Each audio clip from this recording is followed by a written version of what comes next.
खुदावंद प्रभु यीशु मसीह के नाम में आप सबको जय मसीह की। मैं अर्पण मसीह आप सबका स्वागत करता हूं। प्रभु का धन्यवाद देता हूं कि उसने एक और समय हमें दिया है कि हम परमेश्वर के वचन से कुछ एक बातों को सीख सके।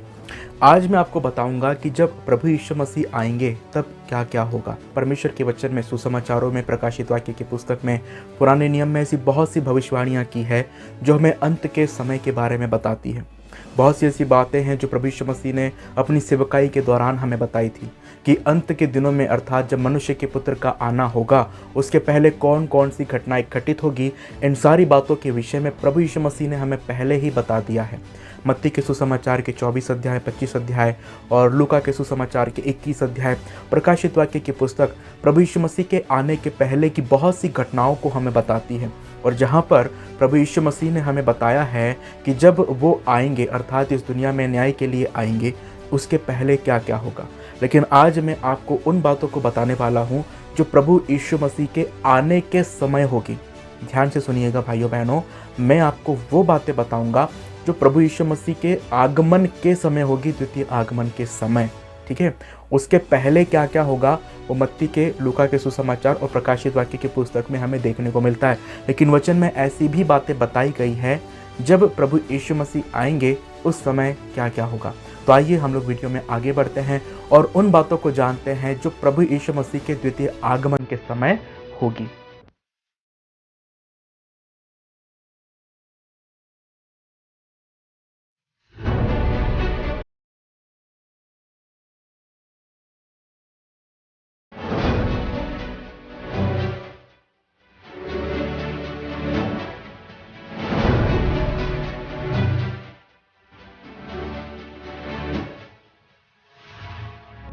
आगे बढ़ने से पहले मेरा आपसे निवेदन है कि अगर आप हमारे चैनल पर नए हैं तो हमारे चैनल को ज़रूर सब्सक्राइब कर लीजिएगा।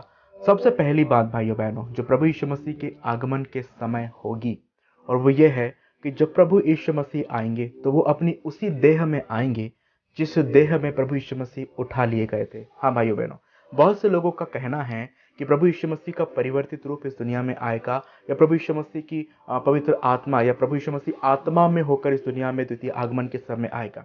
लेकिन मैं आपको बता दूं कि परमेश्वर का वचन हमें सिखाता है कि प्रभु यीशु मसीह जिस देह में बादलों में उठा लिए गए थे, उसी देह में होकर वो अपने द्वितीय आगमन के समय आएंगे। प्रेरितों के काम की पुस्तक और उसके 1 अध्याय के 11 वचन में लिखा हुआ है, यही यीशु जो तुम्हारे पास से स्वर्ग पर उठा लिया गया है, जिस रीति से तुमने उसे स्वर्ग को जाते देखा है, उसी रीति से वह फिर आएगा। परमेश्वर के वचन में लिखा हुआ है, स्वर्गदूत अपने प्रभु यीशु मसीह के चेलों से कहते हैं, जब प्रभु यीशु मसीह का स्वर्गारोहण हो रहा था तो लोग जो चेले थे, प्रभु यीशु मसीह के जो शिष्य थे, वो प्रभु यीशु मसीह को बादलों पर उठा लिए जाते हुए देख रहे थे। और जब वो बादलों पर उठा लिए गए, अदृश्य हो गए, तब वहां से स्वर्ग के दूत प्रकट हुए और स्वर्गदूतों ने चेलों से कहा कि यही यीशु जिसको तुम बादलों पर सवार होकर ऊपर जाते हुए देख रहे हो, यही यीशु जो है, इसी रीति से जिस तरह से तुम उसे जाते हुए देख रहे हो, वैसे ही आप लोग उसे आते हुए भी देखोगे। अर्थात वचन हमको यह सिखाते हैं, वचन हमको यह सिखाता है कि जिस तरह से प्रभु बादलों में उठा लिए गए, वैसे ही वो आएंगे। Praise the Lord. अर्थात प्रभु की वो देह, जिस देह में प्रभु के कीले ठोके गए थे, जिस देह को कोड़ों से मारा गया था, जिस देह पर सर के ऊपर कांटों का ताज पहनाया गया था, वो सारी देह, वो देह उन सारे जख्मों के साथ वापस आएगी, ताकि इस दुनिया के लोगों के ऊपर गवाही हो कि प्रभु यीशु मसीह सच में इस दुनिया में आए थे और लोगों के पापों के लिए अपना बलिदान दिया था। अगर मान के चलिए कि प्रभु यीशु मसीह के जख्म भर जाते, जैसे हमारे जख्म भर जाते हैं, हम जानते हैं कि अगर हमारे शरीर के किसी भी हिस्से पर अगर चोट लगे तो वो चोट जो है समय के साथ भर जाती है। लेकिन मैं आपको बताना चाहता हूँ कि प्रभु यीशु मसीह के जो जख्म हैं वो आज भी वैसे ही है। अर्थात जो छेद उनके हाथों और पैरों में हुआ था, जो भाला प्रभु यीशु मसीह की पसली में भेदा गया था, जो कोड़े प्रभु यीशु मसीह की पीठ पर मारे गए थे, वो सारे निशान आज भी ताजा है, ताकि जब वो अपने द्वितीय आगमन के समय आए तब लोगों के ऊपर गवाही हो और लोग इस बात को जाने कि सच में प्रभु यीशु मसीह इस दुनिया में आया था और लोगों के पापों के खातिर अपने बलिदान को दिया था। अगर प्रभु यीशु मसीह के वो जख्म भर जाते तो दुनिया में कोई विश्वास नहीं करता कि पहले भी प्रभु यीशु मसीह आए थे इस दुनिया में लोगों का उद्धार करने के लिए। आज भी वो जख्म ताजा है। तो जिस देह से प्रभु यीशु मसीह गए थे, वही देह, वही शाश्वत देह प्रभु यीशु मसीह के द्वितीय आगमन के समय आएगी। दूसरी बात जो हम लोग प्रभु यीशु मसीह के द्वितीय आगमन के समय होते हुए देखेंगे भाइयों बहनों, बाइबल हमें इस प्रकार से बताती है, प्रकाशित वाक्य की पुस्तक और उसके पहले अध्याय के 7 वचन में लिखा हुआ है, देखो वह बादलों के साथ आने वाला है और हर एक आंख उसे देखेगी, वरन जिन्होंने उसे भेदा है वे भी उसे देखेंगे और पृथ्वी के सारे कुल उसके कारण छाती पीटेंगे। दूसरी बात जो परमेश्वर का वचन हमको यहाँ पर बताता है भाइयों बहनों, कि जब प्रभु यीशु मसीह का द्वितीय आगमन होगा तब दुनिया के हर एक लोग उसको देखेंगे। अर्थात दुनिया का ऐसा कोई भी व्यक्ति नहीं होगा जो प्रभु यीशु मसीह को आते हुए ना देखे, चाहे वो दुनिया के किसी भी कोने पर क्यों ना हो, कहीं पर भी क्यों ना हो। पृथ्वी की रहने वाले सारी जातियों के लोग, तमाम कुल और तमाम संप्रदाय के लोग प्रभु यीशु मसीह को बादलों पर सवार होते हुए आते देखेंगे। और लिखा है वचन में कि जिन्होंने उसे बेधा है वे भी उसे देखेंगे और उसके कारण छाती पीटेंगे। आज जो लोग प्रभु यीशु मसीह के लोगों को सता रहे हैं, प्रभु के वचन में लिखा हुआ है कि जो कोई तुमको छूता, अर्थात जो कोई प्रभु के लोगों को छूता है वो उसकी आंख ही की पुतली को छूता है। ठीक है, तो वचन में हमको यह बताया गया है कि हम प्रभु के लोग हैं और जो कोई हमको सताता है वो हमको नहीं, प्रभु को सताता है। हम जानते हैं कि जब पौलुस मसीह लोगों को सता रहा था, जो पौलुस शाऊल था पहले, तो जब शाऊल मसीह लोगों को सता रहा था और जब प्रभु ने उसे दर्शन दिया तो प्रभु ने ये नहीं कहा कि तू मेरे लोगों को क्यों सताता है। प्रभु वहाँ पर यह कहते हैं कि हे शाऊल तू मुझे क्यों सताता है। तो जो भी लोग हैं जो मसीह लोगों के ऊपर अत्याचार करते, विश्वासियों को सताते हैं, यातनाएं देते हैं, क्लेश देते हैं, वो विश्वासियों को नहीं लेकिन प्रभु यीशु मसीह को सताते हैं, है ना। और में वचन में इस प्रकार से लिखा हुआ है भाइयों बहनों कि जब प्रभु यीशु मसीह आएंगे तो दुनिया की सारी जातियों के लोग उस प्रभु यीशु मसीह को आते हुए देखेंगे।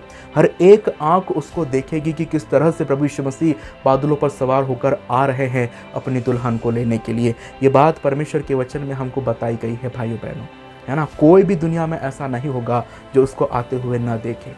तीसरी बात जो परमेश्वर का वचन हमको सिखाता है कि न सिर्फ लोग उसको आते हुए देखेंगे लेकिन दुनिया के हर एक कान के अंदर उसके आने का शब्द सुनाई देगा। क्योंकि वचन में लिखा हुआ है, पहला थिस्सलुनीकियों उसके 4 अध्याय के 16 वचन में, क्योंकि प्रभु आप ही स्वर्ग से उतरेगा, उस समय ललकार और प्रधान दूत का शब्द सुनाई देगा और परमेश्वर की तुरही फूकी जाएगी और जो मसीह में मरे हैं वो पहले जी उठेंगे। वचन में लिखा हुआ है कि जब प्रभु आप स्वर्ग से उतरेगा उस समय ललकार होगी, प्रधान दूत का शब्द सुनाई देगा और परमेश्वर की तुरही फूकी जाएगी। तो प्रभु यीशु मसीह के द्वितीय आगमन के समय एक बड़ा शोर होगा भाइयों बहनों, है ना। और वो शोर जो है वो हर एक मनुष्य को सुनाई देगा। ऐसा दुनिया में कोई भी व्यक्ति नहीं होगा जो उसके आने के शब्द को नहीं सुन पाएगा। न सिर्फ हर एक आंख उसको देखेगी लेकिन हर एक कान उसके आने के शब्द को सुनने पाएंगे, क्योंकि एक बड़ी ललकार होगी, प्रधान दूत का शब्द होगा और परमेश्वर की तुरही फूकी जाएगी। और उस तुरही के शब्द को इस दुनिया में रहने वाले हर एक व्यक्ति सुनेंगे और जानेंगे कि कुछ तो हो रहा है, कुछ तो अद्भुत हो रहा है। और उस अद्भुत समय में हमारा प्रभु यीशु मसीह इस दुनिया में आएगा अपने लोगों को लेने के लिए। तो ये तीसरी बात है भाइयों बहनों कि हर एक कान उसके आने के शब्द को सुनेगा। चौथी बात जो परमेश्वर का वचन हमको बताता है प्रभु यीशु मसीह के द्वितीय आगमन के समय जो घटित होगा, वचन में लिखा हुआ है, अगर हम पढ़ते हैं मत्ती रचित सुसमाचार और उसके 25 अध्याय और उसके 31 वचन में, तो वहाँ पर लिखा हुआ है, जब मनुष्य का पुत्र अपनी महिमा में आएगा और सब स्वर्गदूत उसके साथ आएंगे। हम जानते हैं भाइयों बहनों कि आज से 2000 वर्ष पूर्व प्रभु यीशु मसीह एक नम्र बालक के रूप में पैदा हुआ। वो इस दुनिया में अकेला आया, अकेले उसने सेवकाई की, अपने साथ 12 चेलों को लिया और अकेला बादलों में उठा लिया गया। लेकिन जब वो अपने द्वितीय आगमन के समय आएगा तो वो अकेला नहीं आएगा। पहले 2000 साल वर्ष पूर्व प्रभु यीशु मसीह ने एक नम्र बालक के रूप में जन्म लिया, लेकिन जब वो अपने द्वितीय आगमन के समय आएगा तो वो एक राजा के समान आएगा, वो एक यहूदा के शेर के समान आएगा, एक सम्राट, एक अधिपति के समान आएगा अपनी दुल्हन को लेने के लिए। और वो अकेला नहीं होगा, स्वर्ग की सेना प्रभु यीशु मसीह के साथ होगी। वो सारे स्वर्गदूत जो परमेश्वर पिता के द्वारा सृजे गए हैं, उन सारे स्वर्गदूतों के साथ प्रभु यीशु मसीह का इस दुनिया में द्वितीय आगमन होगा। भाइयों बहनों, अकेला हमारा प्रभु नहीं आएगा। वचन में लिखा हुआ है कि सब स्वर्गदूत उसके साथ आएंगे, सारे स्वर्गदूतों की सेना प्रभु यीशु मसीह के साथ होगी। प्रभु यीशु मसीह सामने होंगे और पीछे प्रभु यीशु मसीह के स्वर्गदूत होंगे, जो स्वर्गदूत उसके साथ आएंगे उसके द्वितीय आगमन के समय। पांचवी बात भाइयों बहनों, जो प्रभु यीशु मसीह के द्वितीय आगमन के समय होगी और बहुत ही अद्भुत घटना है, जो सिर्फ किसी एक स्थान पर नहीं होगी, पूरी दुनिया पर होगी भाइयों बहनों। वचन में लिखा हुआ है प्रकाशित वाक्य की पुस्तक और उसके 16 अध्याय के 18 वचन में, फिर बिजलियां चमकी और शब्द और गर्जन हुए और एक ऐसा बड़ा भूकंप आया कि जब से मनुष्य की उत्पत्ति हुई तब से ऐसा बड़ा भूकंप कभी न आया। वचन में लिखा हुआ है कि जब प्रभु यीशु मसीह का द्वितीय आगमन होगा तब एक ऐसा बड़ा भूकंप होगा जो मनुष्य की उत्पत्ति से लेकर उस समय तक कभी नहीं हुआ होगा। और वो भूकंप किसी एक क्षेत्र में नहीं होगा। जैसे हम लोग देखते हैं कि जब भूकंप आता है तो किसी एक देश या एक राज्य में आता है, एक शहर में आता है ना। लेकिन जब प्रभु यीशु मसीह का द्वितीय आगमन होगा तो वो किसी एक देश या किसी एक शहर में नहीं होगा, वो पूरी दुनिया में होगा। उसके आने से पूरी पृथ्वी कंपित होगी भाइयों बहनों, बिजलियां चमकेगी, गर्जन होगा, एक बड़ा शब्द सुनाई देगा और उस बड़े शब्द में होकर ये पृथ्वी जो है वो कंपित हो जाएगी, हिल जाएगी पूरी तरह से। और इतना बड़ा भूकंप आएगा जो मनुष्य की उत्पत्ति से लेकर उस समय तक कभी भी नहीं आया है भाइयों बहनों। मैं आपको बताना चाहता हूं भाइयों बहनों कि मनुष्य के इतिहास में सबसे बड़ा जो भूकंप है 9.5 रिक्टर स्केल का आया था चिली में। और जब वो भूकंप आया था तो उससे पूरा चिली तहस नहस हो गया था। हम लोग गुजरात के भूकंप के बारे में जानते हैं, नेपाल के भूकंप के बारे में जानते हैं, समुद्र में जो भूकंप आया था उससे जो सुनामी आई थी उसके बारे में भी हम लोग जानते हैं भाइयों बहनों। तो ये बहुत छोटे भूकंप थे जो एक किसी स्थान पर आए थे। लेकिन जब प्रभु यीशु मसीह का द्वितीय आगमन होगा ना भाइयों बहनों, तो पूरी पृथ्वी कंपित होगी। वचन में लिखा हुआ है कोई एक स्थान कंपित नहीं होगा, कोई एक स्थान पर भूकंप नहीं आएगा, पूरी पृथ्वी हिल जाएगी उसके द्वितीय आगमन के समय। तो इस प्रकार से प्रभु यीशु मसीह का आना होगा भाइयों बहनों। ये सारी घटनाएं प्रभु यीशु मसीह के आगमन के समय घटित होगी। और एक और जो घटना है जो प्रभु यीशु मसीह के आगमन के समय होगी भाइयों बहनों, वो है कि जब प्रभु यीशु मसीह आएगा तो वो खाली हाथ नहीं आएगा।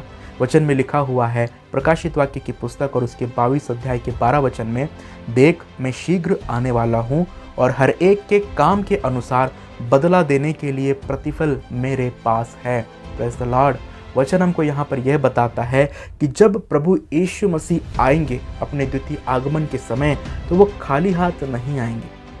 उनके पास सबके कामों के अनुसार देने के लिए प्रतिफल होगा। और प्रभु यीशु मसीह हर एक को उसके कामों के अनुसार प्रतिफल प्रदान करेंगे, रिवॉर्ड प्रदान करेंगे, वो तौबा प्रदान करेंगे जो लोगों ने अपने जीवन में जो प्रभु के भय में रहे, उसके साथ अपनी संगति को बनाए रखे, और जिन लोगों ने परमेश्वर के वचनों का पालन किया, और जो लोग प्रभु में होकर, प्रभु की संगति में होकर उस स्वर्ग की राज्य की खोज में अपने जीवन को बिताए हैं, उन लोगों के लिए प्रभु ने कहा है कि हर एक के कामों के अनुसार बदला देने के लिए प्रतिफल मेरे पास है। जो लोग प्रभु के हैं उनको प्रभु अपनी ओर से प्रतिफल देगा, और जो लोग प्रभु के नहीं हैं, अर्थात जिन लोगों ने प्रभु का इनकार किया, प्रभु को सताया, और जिन लोगों ने प्रभु का तिरस्कार किया, उन लोगों के लिए भी वो दंड होगा प्रभु के पास उनको देने के लिए। तो वचन में लिखा हुआ है कि जब प्रभु यीशु मसीह आएंगे तो वो खाली हाथ नहीं आएंगे, हर एक के कामों के अनुसार उनके पास प्रतिफल होगा लोगों को देने के लिए। तो भाइयों बहनों, जब हम इस दुनिया में रहते हैं तो हमको इस संसार में इस बात का हमेशा ध्यान रखना है कि प्रभु यीशु मसीह दोबारा जल्द ही आने वाले हैं, और उसके आने के पहले की घटनाएं धीरे धीरे घटित हो रही है। हम सभी लोग इस बात को अच्छी तरह से जानते हैं, है ना।